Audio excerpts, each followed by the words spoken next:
Today I had the pleasure of working on one of my least favorite engines of all time, the 3.5-liter Chrysler V6. This is a belt-driven overhead cam V6 that very regularly jumps time when you try to start it with a low battery. I believe they made this engine without many changes from 2002 to 2010, but it's always been junk. I've had 3 in my garage jump time while I was making an unrelated repair. That's not what happened to this one though. This one had another problem that's also very common with this engine.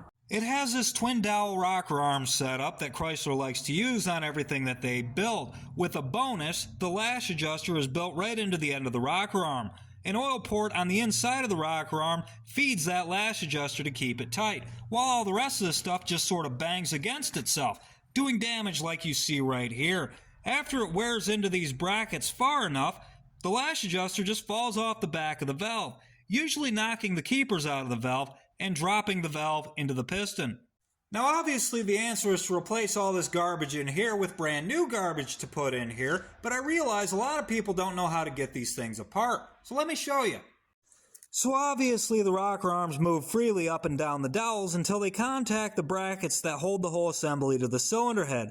Those dowels are secured to this bracket with yet a smaller dowel. That's also an oil port that doubles as an alignment pin to keep everything in the right spot. And as you can see, it's threaded on the inside. Let me show you how to get that out of there. So you take a little socket like this one right here. This is a 5/16 on a 3/8 drive. I set the drive over top of the dowel like such, set a washer that's just about the same size right there, and then I set an even smaller washer on top of that.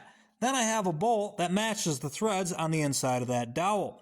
You run that in there like such, and you just tighten it up until it pulls it out. Let me see if I can get this a little better. Okay, the bolt's threaded in there straight, and as I tighten the bolt, it pushes down on the socket, drawing that oil port or alignment dowel, whatever you want to call it, up and out of there.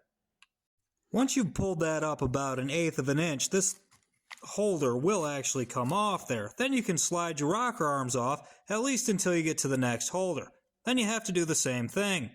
That gouged out area you see right there isn't supposed to be like that. That actually cut into the bolt hole itself. It's actually supposed to look like this. It's raised a little bit. So clearly that's bad. Now I don't know why Chrysler made this engine, then shamelessly sold it to people. It may have been because they knew their days were numbered and they wanted to get a middle finger out to the customers who could no longer support them. But I'm pretty sure the intention was nefarious. Either way, the engine wasn't that difficult to work on and parts aren't super expensive. And if you have nowhere to be, no need for a truly reliable vehicle, it's probably a fun hobby car if you like to tinker with things. I wouldn't buy one if you need an actual car though.